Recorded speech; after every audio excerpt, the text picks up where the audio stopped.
You should be at home taking care of your situation. The words cut through Harbor Lane Diner like a blade through butter.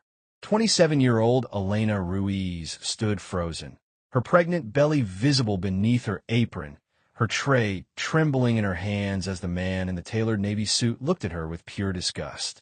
Martin Hallbrook, wealthy consultant, regular at expensive restaurants downtown, had just humiliated a woman who was 7 months pregnant and working a double shift to save for her baby. The entire diner went silent. Forks stopped midair. Coffee cups paused at lips. Everyone watched. Everyone heard. And nobody moved, except the 4 men in weathered leather vests sitting quietly at table 5. What happened next would go viral within 24 hours, teach a millionaire the most expensive lesson of his life, and prove that real men don't need expensive suits to show strength. They just need character. Here's what you need to know before this gets intense. If you believe that pregnant women deserve respect, that cruelty should have consequences, and that sometimes the people society fears are actually the heroes we need, stay with this story. Hit that like button, subscribe to this channel, and drop a comment telling us where you're watching from.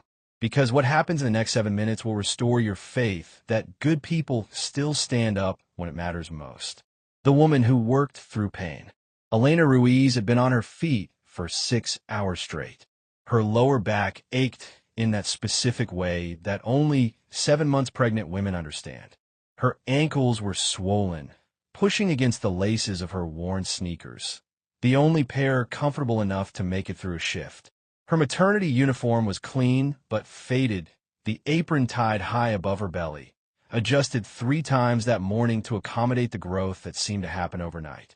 She was 27 years old, due in 9 weeks, and terrified in the way all first-time mothers are terrified. Not of labor, not of sleepless nights, but of the enormous responsibility of keeping another human alive when she could barely keep herself afloat. Her husband, Marcus, worked construction. Good man, hard worker, but construction in coastal Oregon meant seasonal employment, and this season had been slow. They'd been saving every penny for the baby. The crib they'd found at a yard sale, the bassinet Marcus's sister had passed down, the tiny clothes Elena washed by hand and hung on the line behind their apartment. The medical bills were already stacking up. The insurance covered some, but not enough. Never enough. So Elena worked doubles at Harbor Lane Diner 3 days a week, picked up extra shifts when she could, and ignored the doctor's gentle suggestions that maybe she should slow down. "I'll rest after she's born," Elena always said, one hand on her belly, feeling the kicks that reminded her why she was doing this. Harbor Lane Diner wasn't fancy. Red vinyl booths patched with duct tape. Laminate tables that had seen better decades. A jukebox in the corner that still played actual records if you fed it quarters. But it was home to truckers, fishermen, retirees, and a loyal group of regulars who knew Elena by name and always left generous tips, including the 4 men at table 5. The men society judged by their leather. Ridge, Hawk, Diesel, and Cross. Members of the Coastal Brotherhood Motorcycle Club. Not an outlaw gang. Not criminals. Just men who'd found family on the road when blood family had failed them. Ridge was the biggest, 6'5", 290 pounds of muscle and tattoos. Former Marine, 2 tours in Afghanistan, honorably discharged with a Purple Heart he never wore and nightmares he never talked about. He'd been coming to Harbor Lane for 3 years. Always ordered the bacon cheeseburger. Always left a $20 tip, even though his meal cost $12. Hawk was the eldest at 59, gray beard braided down his chest.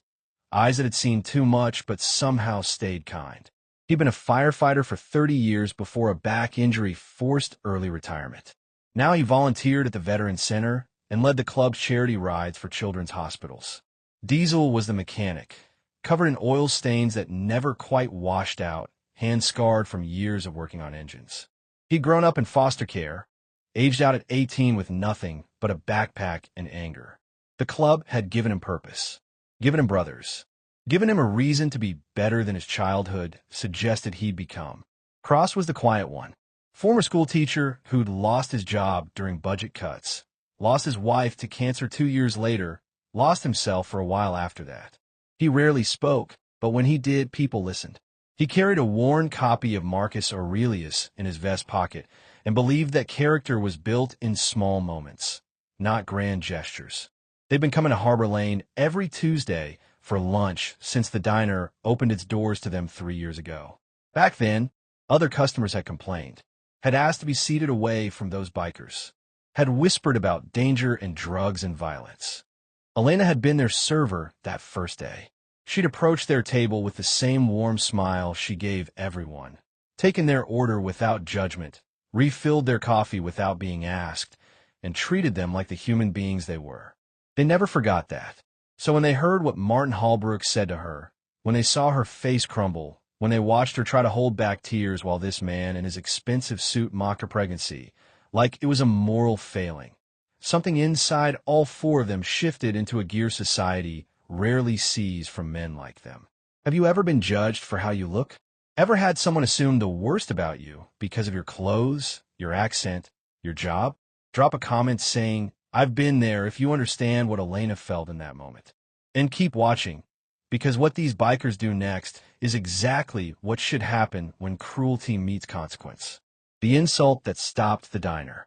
Martin Holbrook had arrived at 1:12 p.m., exactly as Elena's shift supervisor had just told her she could take her first break in 4 hours. She'd been looking forward to sitting down, elevating her swollen feet, eating the granola bar she'd stashed in her locker. But Holbrook had walked in like he owned the building. 53 years old, wealth management consultant, used to assistance and deference and never hearing the word no. He wore a navy suit that cost more than Elena made in a month, Italian leather shoes that clicked importantly on the linoleum floor, and an expression that suggested he'd never met a person he considered his equal. The hostess, a sweet college student named Becca, tried to explain that all the booths were occupied, that there'd be a short wait, that she'd be happy to seat him at the counter. Holbrook brushed past her like she was furniture, found an empty booth, the one that had just been vacated but not yet cleared, and sat down, shoving dirty plates aside with visible disgust. Elena saw him from across the diner, felt her heart sink. She knew this type, the type who snapped fingers instead of making eye contact, who called servers sweetie in that condescending tone, who complained about everything and tipped nothing. But she fixed her smile, grabbed her notepad, and walked over. Because that's what you do when you're 7 months pregnant and need this job more than you need dignity. "Good afternoon, sir," she said, her voice warm despite the exhaustion. "Welcome to Harbor Lane. Can I start you with something to drink?" Holbrook didn't look at her face. His eyes went immediately to her belly, visible beneath the apron, and something flickered across his expression.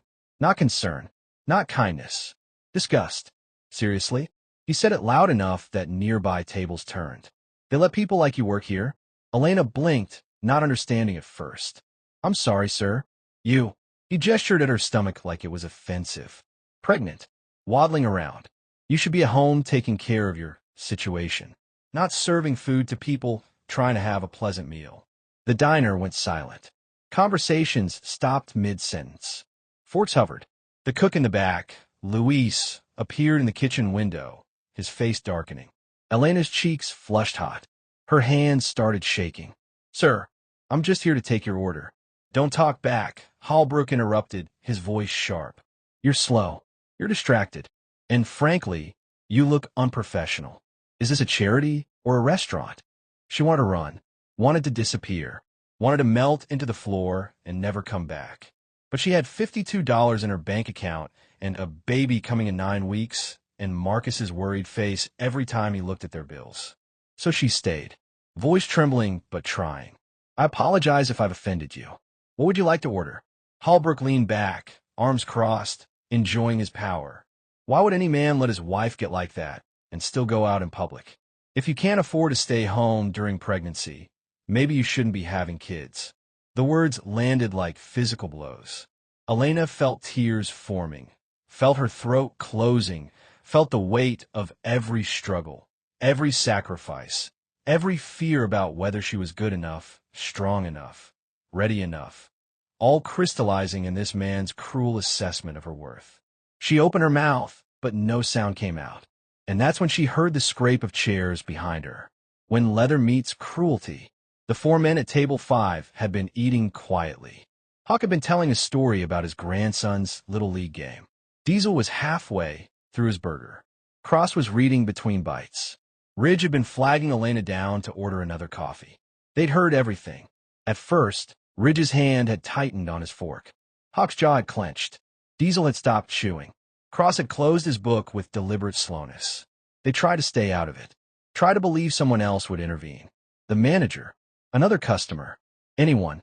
But when Holbrook delivered that final line, when they saw Elena's face crumble, saw her shoulders shake with suppressed tears, saw her standing there trying to maintain composure while this man destroyed her in front of everyone, something fundamental shifted. Ridge stood first, 6'5" of pure presence. The kind of man who doesn't need to raise his voice to command a room. Then Hawk, then Diesel, then Cross. For men in leather vests, patches faded from sun and miles, standing in perfect unity.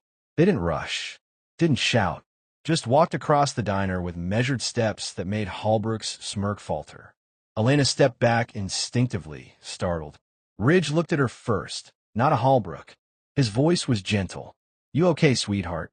Her voice came out small. I'm fine."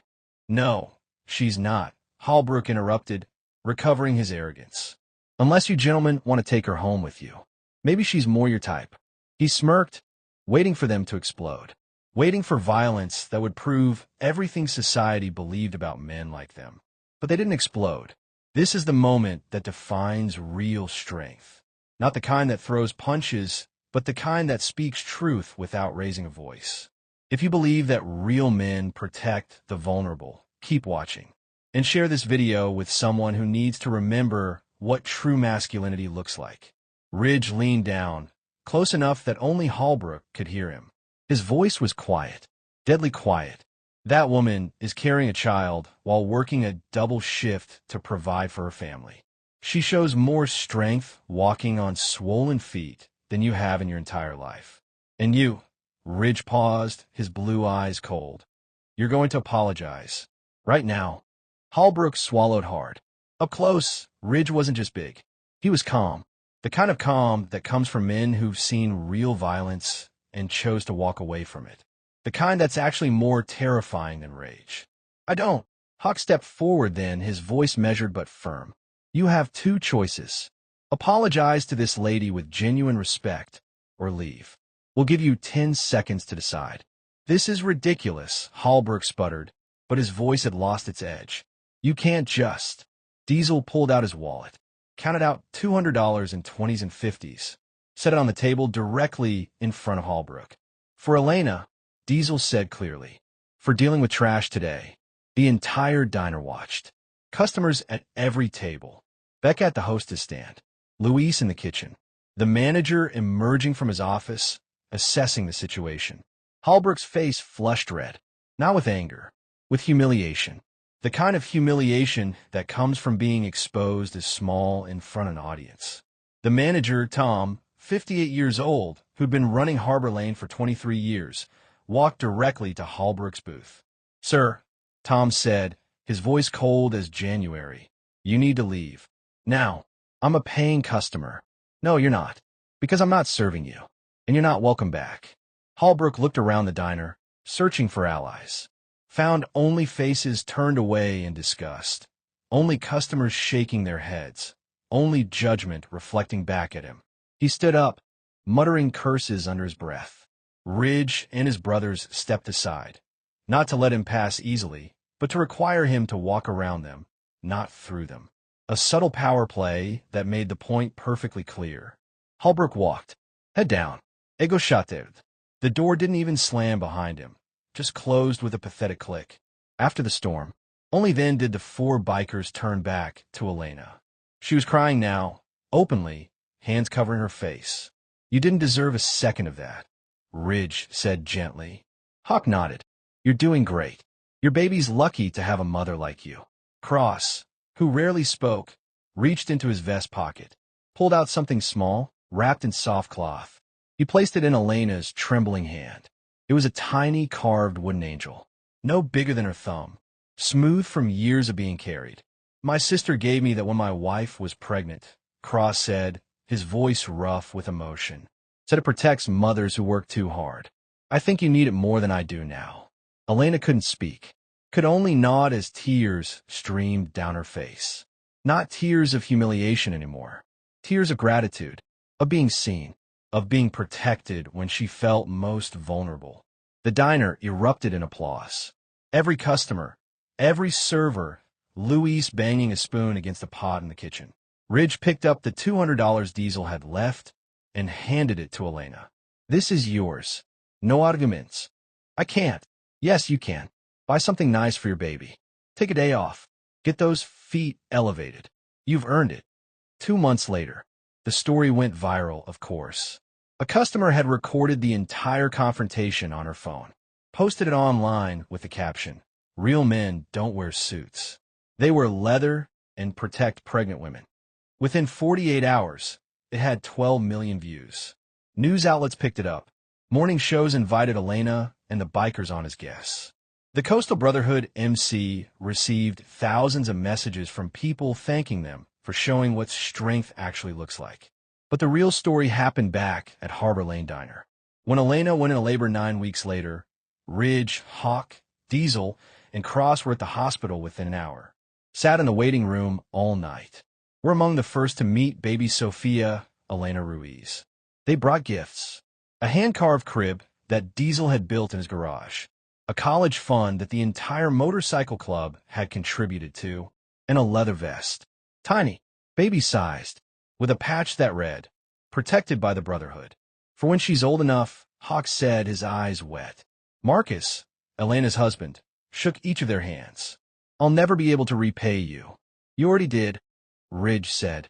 "You married a woman strong enough to stand through a shift that would break most men. And you're raising a daughter who'll grow up knowing what real strength looks like. That's payment enough." The lesson Martin Holbrook never learned. As for Martin Holbrook, the video followed him. His company received thousands of complaints. His clients started asking questions. His reputation, built on appearances and arrogance, crumbled in 72 hours. He issued a public apology, called it a momentary lapse in judgment, said he was seeking counseling. But apologies mean nothing without changed behavior. And Holbrook's behavior never changed. He just got better at hiding it. Some people learn, some don't. The message for everyone watching. If this story moved you, if it reminded you that real strength is protecting the vulnerable, that character matters more than clothing, and that sometimes the people society judges are actually the heroes we need, do 3 things right now. First, subscribe to this channel. We share stories about ordinary people doing extraordinary things, about standing up when it's easier to stay seated, about choosing courage over comfort. Join the 600,000 people who believe these stories need to be told. Second, share this video everywhere. Tag someone who works in service, someone who's ever been judged for their appearance, someone who needs to remember that good people still exist. Let this story reach every platform, every country, every person who's forgotten that kindness still wins. Third, comment below. What would you have done? Would you have stood up like Ridge? Stayed silent like the other customers? Been brave enough to intervene? Your answer matters. Your voice matters. And if you're watching this as someone who's ever mocked a service worker, ever judged someone for their circumstances, ever looked down on someone struggling, let this be your moment. Comment, "I'll do better," and mean it. Because we all have the capacity to be Martin Holbrook, or we have the capacity to be Ridge. The choice is ours. Every single day, in every interaction, Elena's story proves that pregnant women are warriors, that working mothers deserve respect, not ridicule, that the people society fears, men in leather vests with tattoos and scars, can have more humanity than men in $1,000 suits. Be like Ridge. Be like Hawk. Be like Diesel and Cross. Stand up. Speak up. Show up when someone needs you. Because in the end, we're not measured by our bank accounts or our wardrobes. We're measured by what we do when someone vulnerable needs protection, and we're the only ones willing to give it.